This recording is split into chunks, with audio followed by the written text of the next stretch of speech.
आपकी तरफ से आपके स्टॉक स्पेसिफिक रिकमेंडेशंस और उसमें से टॉप कॉल कौन सी होगी बताएं। मानसी जी, मेरे को both buy and sell calls have picked up. 2 buy calls है और 2 सेल कॉल्स है, but let me first pick up the buy ones. Indian Hotels को देखा है तो क्रूशियल सपोर्ट इंडियन होटल्स का था around 227 228।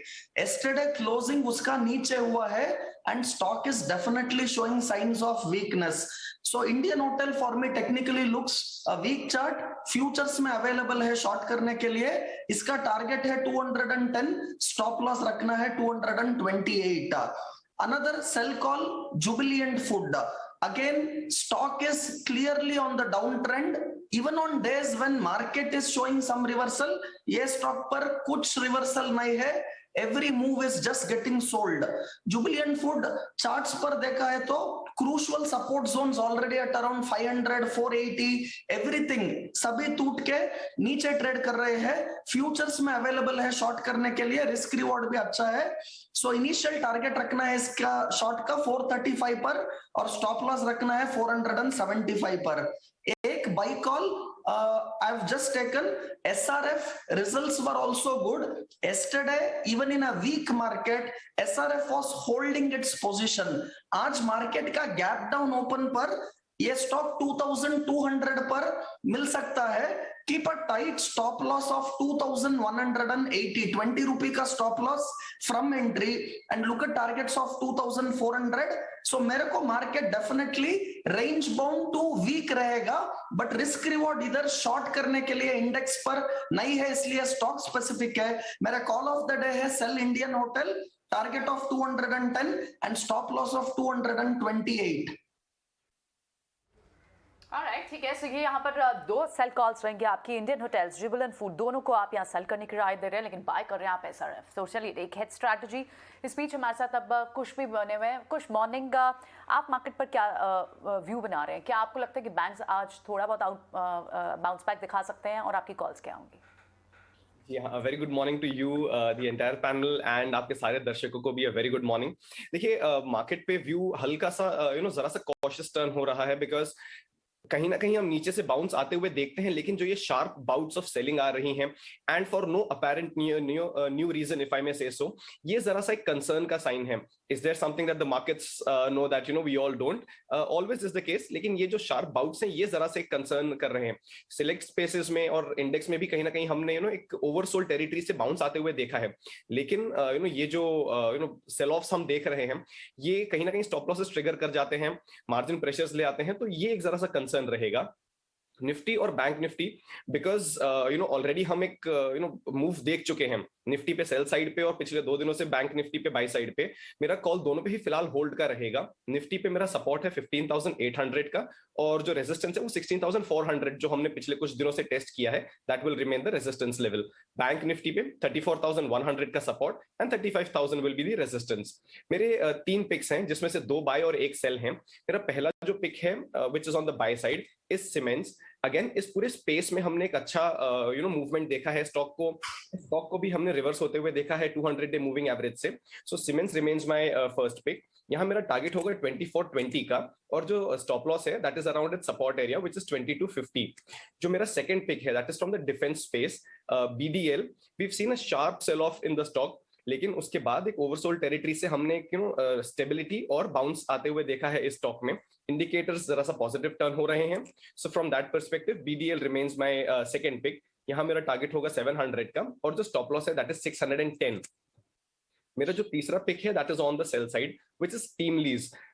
Eight one point in time investors का फेवरेट स्टॉक था, लेकिन पिछले कुछ महीनों से हम इसमें कांस्टेंट सेल ऑफ देख रहे हैं despite the rise in hiring activity in the country. तो ये कहीं ना कहीं सेलिंग प्रेशर है और बरकरार है। मार्केट के साथ पार्टिसिपेट नहीं कर पाया है, even in the bounce, even when the markets have shown a bounce the stock has not been able to participate. Indicators negative हैं और फर्दर डाउनसाइड इंडिकेट कर रहे हैं। So TeamLease is a sell call. यहाँ मेरा target होगा 3300 का, और स्टॉप लॉसेस ऑफ 3500। तो चलिए एक सेल कॉल टीम लीज पर, सीमेंस और बीडीएल पर खरीदारी की राय। क्विकली राहुल, आप अपनी स्टॉक स्पेसिफिक रिकमेंडेशंस भी बताएं और कॉल ऑफ द डे भी।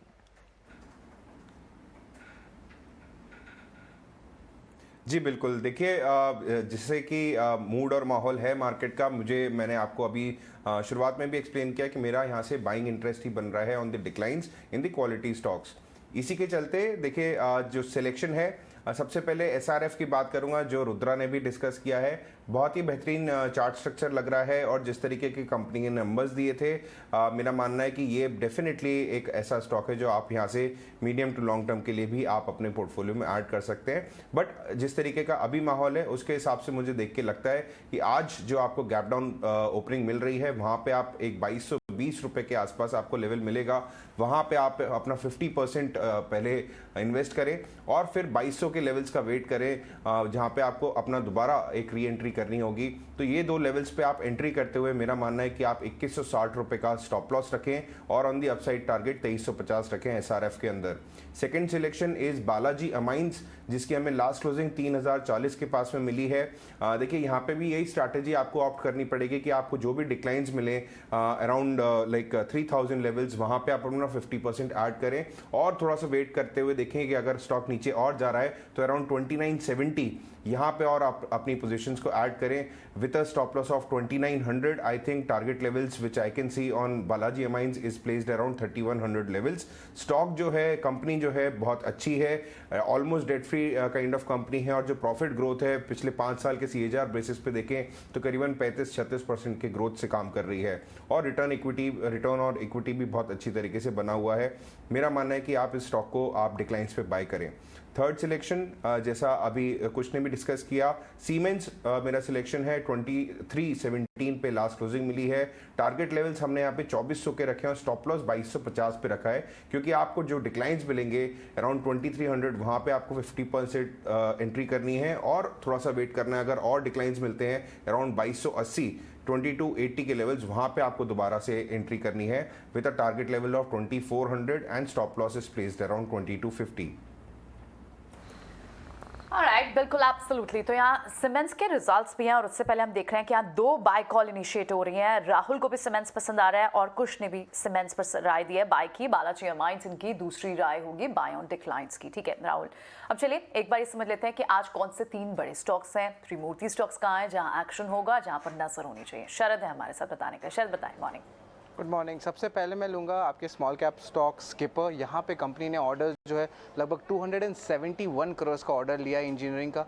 Q4 नंबर्स भी इनके स्ट्रॉन्ग आए हैं, लेकिन इंपॉर्टेंट बात है कि कंपनी का मार्केट कैप सिर्फ 576 करोड़ का है, तो एक जो है पॉजिटिव रिएक्शन स्टॉक में देखने मिल सकता है। दूसरा स्टॉक रहेगा लक्ष्मी मशीन वर्क्स। ये भी आपके जो है आपके इंडस्ट्रियल स्पेस से है और इंडस्ट्रियल गुड्स में डील करती है और शानदार फोर्थ क्वार्टर के अर्निंग्स देखने मिले। रेवेन्यू में 46% का ग्रोथ हुआ है, पैट में जो है ऑलमोस्ट 2 गुना डेवलपमेंट का ग्रोथ हुआ है, तो इसके कारण जो है स्टॉक में एक पॉजिटिव रिएक्शन देखने मिल सकता है। और तीसरा स्टॉक है मैन इंडस्ट्रीज़। ये स्टॉक कल 14% गिर गया था, लेकिन एक इंटरेस्टिंग जो है बाई हुई है। विकास खेमानी जो कार्नेलियल कैपिटल के हैं, उन्होंने लगभग 4 लाख शेयर्स जो है खरीदारी की है ऑलमोस्ट 74 रुपीज़ पर शेयर पे।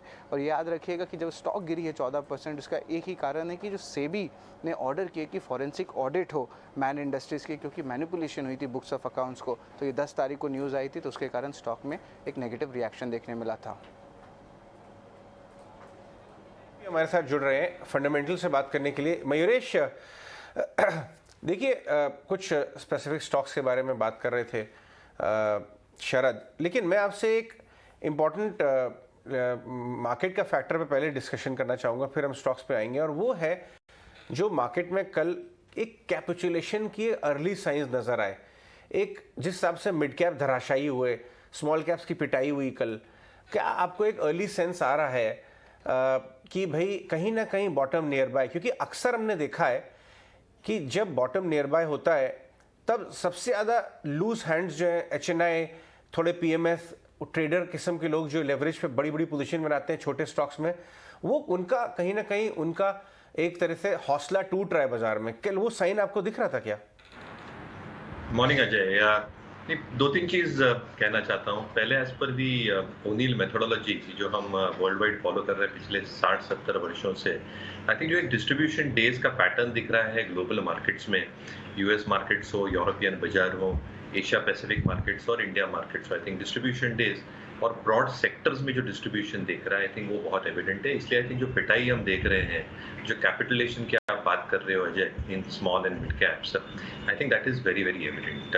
दूसरा, I think in terms of the patterns that are emerging itself, कल ही रात को हमारी यूएस टीम से एक कॉल होती है जो हमारी वीकली कॉल होती है, उसमें चर्चा यही हो रही थी कि जो डाउ और नैस्डैक का कैपिटलेशन आपने देखा है, कहीं ना कहीं I think there are initial signs कि जो डिस्ट्रीब्यूशन डे पैटर्न्स हो रहे हैं on both these indices might actually come to an end, और कहीं ना कहीं I think there will be some amount of consolidation at lower levels and some intermediate bottom being formed. एक जो विपरीत रिएक्शन आती है looking at these markets and all the global macro concerns, शायद जो नीजक रिएक्शंस हम देखेंगे आज कल या एक अगले हफ्ते के सत्र में, आई थिंक 3 दिन बाजार को देने पड़ेंगे एज पर दी ओनिल मेथोडोलॉजी, क्योंकि ये 3 दिन में अगर एक इंटरमिटेंट बॉटम बनता है और बॉटम नहीं टूटता है तो हमारा मानना है, जैसे हम यूएस मार्केट्स में भी उम्मीद कर रहे हैं कि शायद इंडियन मार्केट्स एक रैली अटेम्प्ट में निकल जाए और वहाँ पे अगर कंसोलिडेशन होता है टाइम वाइज तो शायद एक इंटरमिटेंट बॉटम बने। तो ये एक इनिशियल साइंस जरूर दिख रही है, थोड़ा और पेन रह सकता है। मुझे लगता है I think looking at US markets and the signs out there, शायद इंडियन मार्केट भी फॉलो सूट करे। शायद अगले हफ्ते तक अगर ये 3 दिन का क्राइटेरिया फुलफिल हो तो शायद एक इंटरमीडिएट बॉटम इंडियन मार्केट्स के लिए भी प्लेस में। Mayuresh, hi, good morning. Lakshmi machine works, real good strong set of numbers. कल ये स्टॉक चला नहीं है, करीब 6% की गिरावट देखी, और अब बाजार में जब नंबर्स आते हुए दिखे हैं, कंपनी का मुनाफा देखिए 200% के ऊपर जाता हुआ दिखा है, रेवेन्यूज में भी अप मूव्स हैं। इस स्टॉक पर क्या लगता है, अपडेट क्या होगा आज, क्या ये स्टॉक चलता हुआ दिख सकता है? गुड मॉर्निंग मानसी, दो चीजें आई थिंक, एक अगर आप टेक्सटाइल मशीनरी की बात करें तो obviously I think market leadership position है लक्ष्मी मशीन वर्क्स की। अगर मैं फाइनेंशियल्स जो मुझे जैसे याद आ रहे हैं, मुझे लगता है आई थिंक जो एक earnings growth Lakshmi machine works ने पोस्ट की है पिछले कई तिमाहियों तक, आई think that got subdued during the Covid time for obvious reasons. तो एक अंदाज दूं आपको, तो आई थिंक जो पीक टाइम था से बिटवीन 17 एंड 19, जहाँ पे EBIT मार्जिन्स 12 और 13% के बीच में थे, they had come down significantly for these COVID reasons to around 5 to 6%.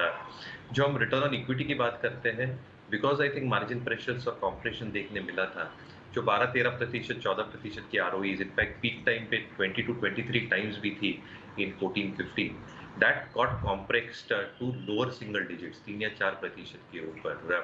Date books पे है ही नहीं, so I think balance sheet is very very strong. Earnings trajectory, जिसे हम बहुत इंपॉर्टेंस देते हैं टोनील, along with cash flows, I think that should show strong improvement because of balance sheet dynamics, और एक रिट्रेसमेंट शायद पॉसिबल होगा। Numbers have been very very strong, तो नंबर्स के लिहाज से my opinion is that the stock should react positive. Numbers के हिसाब से मयूरेश को लगता है द स्टॉक शुड रिएक्ट। एक महीने में हालांकि हमने देखा कि 13% तक डाउन रहा है स्टॉक, लेकिन अब देखते हैं आज नंबर्स आने के बाद कैसा रिएक्ट करता है, और कल भी 5% टूटा था, लेकिन इस